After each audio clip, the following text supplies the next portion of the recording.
July 22, Jesus Calm Devotion. Find freedom through seeking to please me above all else. You can have only one master. When you let others' expectations drive you, you scatter your energy to the winds. Your own desire to look good can also drain your energy.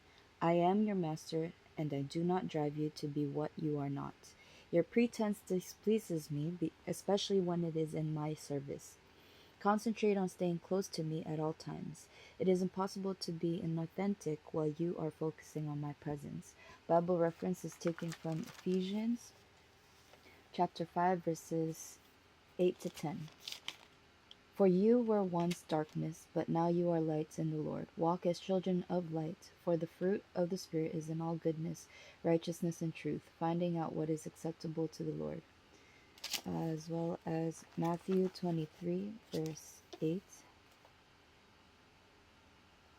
But you do not be called Rabbi, for one is your teacher, the Christ, and you are all brethren.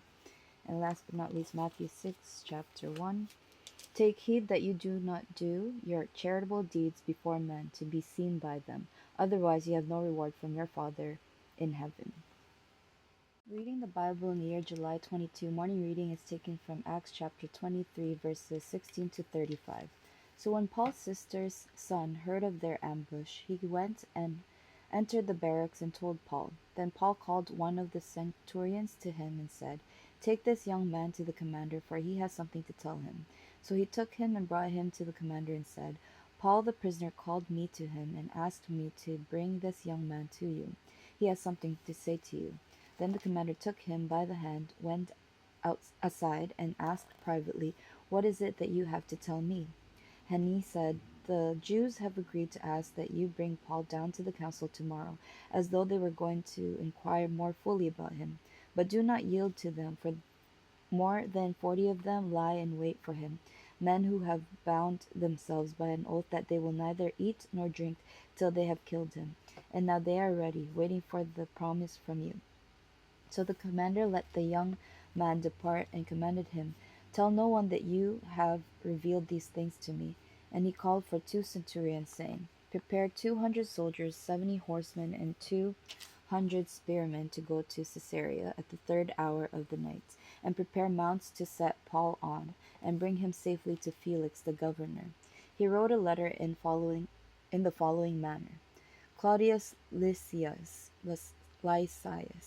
to the most excellent governor Felix, greetings. This man was seized by the Jews and was about to be killed by them. Coming with the troops, I rescued him, having learned that he was a Roman. And when I wanted to know the reason they accused him, I brought him before their council. I found out that he was accused concerning questions of their law, but had nothing charged against him deserving of death or chains.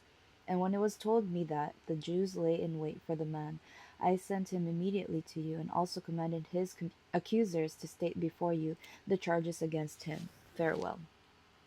When the soldiers, as they were commanded, took Paul and brought him by night to Antipatris, the next day they left the horsemen to go on with him, and returned to the barracks.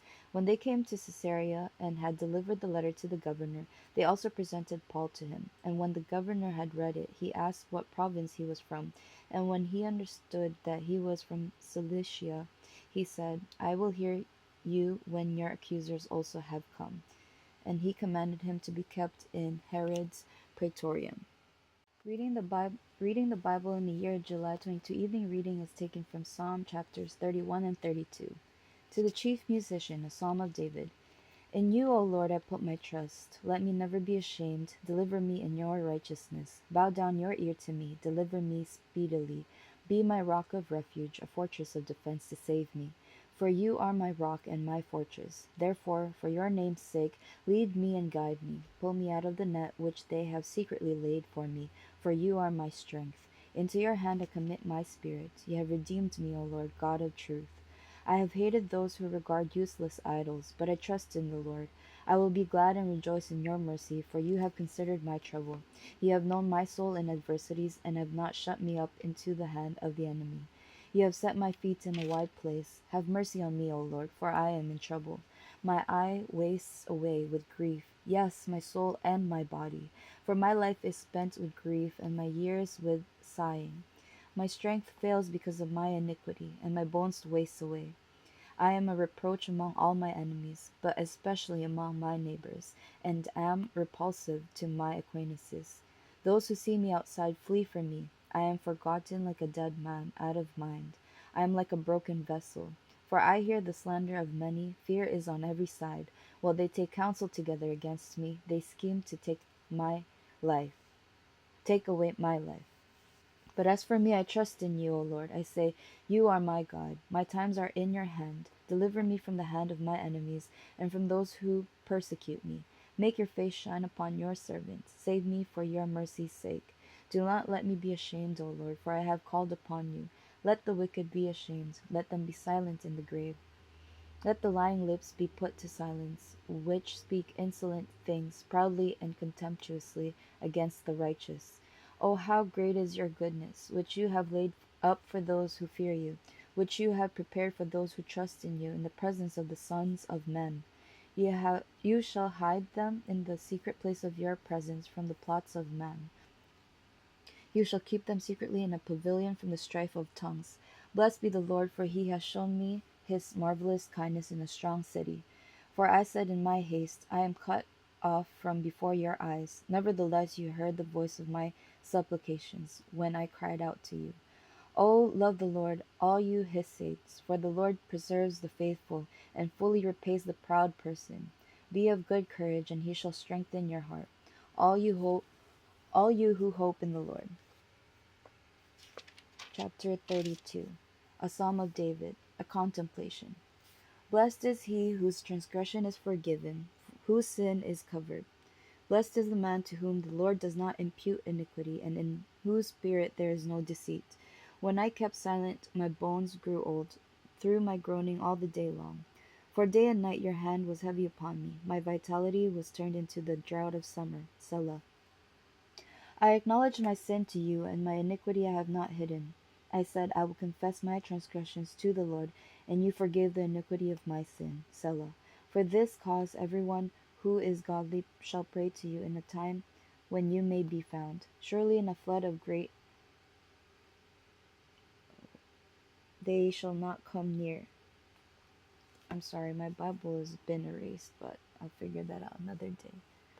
You are my hiding place. You shall preserve me from trouble. You shall surround me with songs of deliverance. Selah. I will instruct you and teach you in the way you should go. I will guide you with my eye.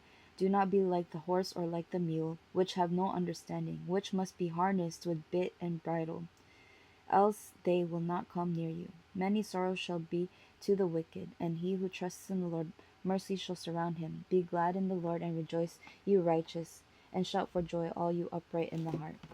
I'm going to look that up with another Bible. This is New International Version, so Psalm 32, verses 7 or 6. So starting from 6. Psalm 32, okay. Verse 6 says, Therefore let all the faithful pray to you while you may be found. Surely the rising of the mighty waters will not reach them. You are my hiding place. You will protect me from trouble and surround me with songs of deliverance.